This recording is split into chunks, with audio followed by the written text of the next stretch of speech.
ఈరోజు తెల్లవారుజామున నాకు ఒక రైతు ఫోన్ చేసి, అన్న నేను ఒక 4 ఎకరాలలో మక్క చేను వేసుకున్నాను, కానీ గత 3 రోజుల నుంచి ఆకులు అనేవి తెల్లగా అవడం జరుగుతుంది, దేనికోసమన్నా అని అడిగాడనమాట. అసలు ప్రాబ్లం ఏందో అనేది మనం ఫీల్డ్కి వెళ్ళిన తర్వాత చూద్దాం.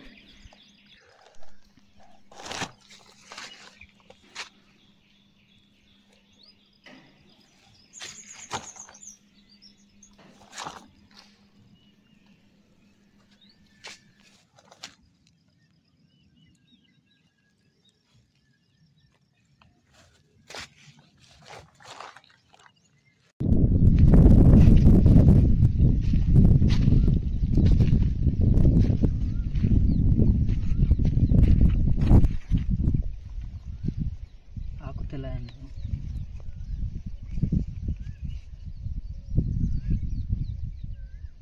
జింక్ డెఫిషియన్సీ వల్ల ఇట్లా అయింది.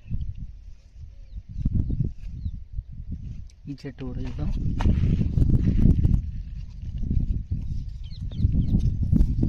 పురుగు కాదు ఇది, ఆకు తెల్లగా జింక్ డెఫిషియన్సీ. దీనికి నివారణ మనం ఏం చెప్పామంటే, ఒక 2 గ్రాముల జింక్ సల్ఫేట్ని లీటర్ నీటిలో కలిపి వారానికి 2 సార్లు పిచికారీ చేసుకోవడం వలన మనకు నివారణ అనేది జరుగుతుందని చెప్పడం జరిగిందనమాట. మీరు రిజల్ట్ అనేది చూసుకోవచ్చు. ఇక్కడ చూడండి, చాలా మంచిగా రిజల్ట్ ఉంటుందన్నమాట. మీరు కూడా మీకు ఎప్పుడైనా ఇలాంటి తెల్ల ఆకులు కానీ తెల్లగా అవుతే ఇలాంటి ఒక జింక్ సల్ఫేట్ అనేది మీకు చాలా ఉపయోగపడుతుంది.